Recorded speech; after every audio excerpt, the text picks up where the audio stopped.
Barbara Castle, Red Queen of the Labour Party, has died at 91. A fiery voice in several governments, she blazed a trail for women in politics. Scotland Yard threatens to sue Millwall after their fans injure 50 police. Everyone's a winner. All the parties claim victory in the local elections. And EasyJet's going for Go to build Europe's biggest low-cost airline.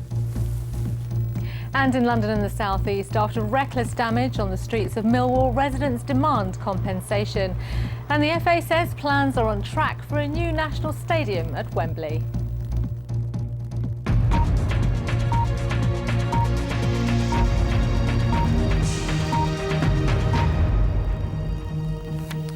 Good evening. Baroness Castle, the fiery left-winger who was a leading figure in the Labour governments of the 60s and 70s, has died at the age of 91. As Barbara Castle, she blazed a trail for women at Westminster and became one of the most prominent politicians of her generation. Tony Blair said tonight she was a radical and independent spirit and one of the dominating personalities of the Labour movement of the last 50 years. Our political editor Andrew Marr on Labour's Red Queen. Barbara Castle was the Labour tigress. Bar Margaret Thatcher, she was the most important female politician of the 20th century.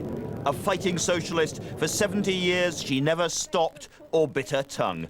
Tonight, leading politicians and old friends lined up to pay homage.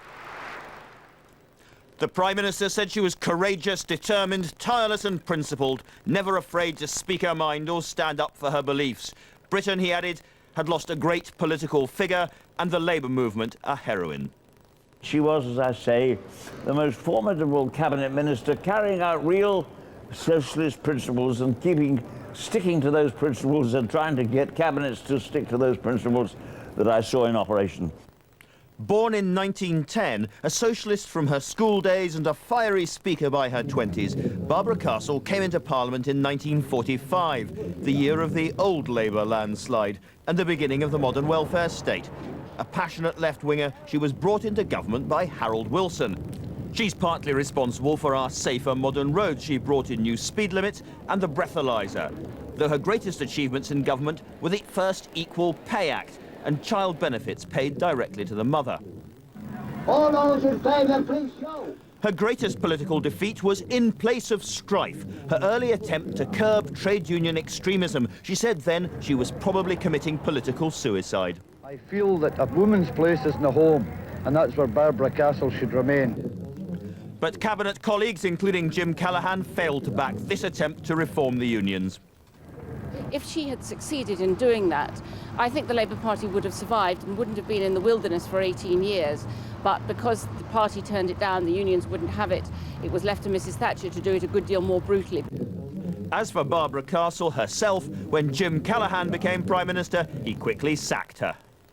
He said, "I'm awfully sorry, Barbara, but I want somebody younger than you are." And I think we started me very way for the young. And you know, I thought one of the most restrained things I ever did in my life was not to retort. Then why not start with yourself, Jim? A happy marriage and then many more campaigns sustained Barbara Castle into a ripe old age. She became, for the Labour Party, rather what the Queen Mother became for the country. Except that while the Queen Mother rarely spoke in public, Barbara Castle never stopped. She was sceptical about New Labour and led a successful revolt against this government's pension plans. Inwardly furious with her, ministers smiled and clapped in public. Like many before them, they were far too frightened of Barbara Castle to do anything else. Andrew Marr, BBC News.